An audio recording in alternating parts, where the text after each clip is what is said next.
की शाहू महाराजांच्यावर तुम्ही बोलायला लागला, प्राध्यापकांना असं वागू नये असं म्हणतात, परंतु या ठिकाणी ते वागायला लागले आणि मग शेवटी मला सुद्धा माझी हलगी वाजवायला लागेल. अजून 14 दिवस आहेत. बंटी पाटील गप बसणार नाही. तुम्ही आमच्यावर बोला, संजय बाबांच्यावर बोला, बंटी पाटलावर वाटेल ती टीका करा. समर्थपणे हा पाटील तुम्हाला उत्तर द्यायला या ठिकाणी तयार आहे. समर्थपणे उत्तर देतो.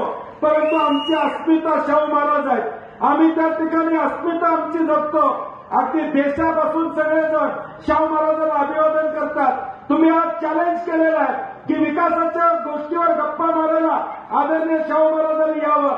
कशाला तुम्ही महाराजांना विनंती करता? असेल तर मी याला तयार आहे. 5 वर्ष तुम्ही काय केलं आणि 5 वर्ष या कोल्हापूरचं काय नुकसान झालं हे सांगायला आम्ही या ठिकाणी तयार आहोत. शाहू महाराजांच्या कार्यकर्तृत्वाची साक्ष तुम्हाला पाहिजे का? शाहू महाराजांच्या कार्यकर्तृत्वाची साक्ष तुम्ही मागता, याचा अर्थ तुम्ही किती कृतज्ञ आहात हे या ठिकाणी दिसून येत आहे. ज्या कर्तृत्वाने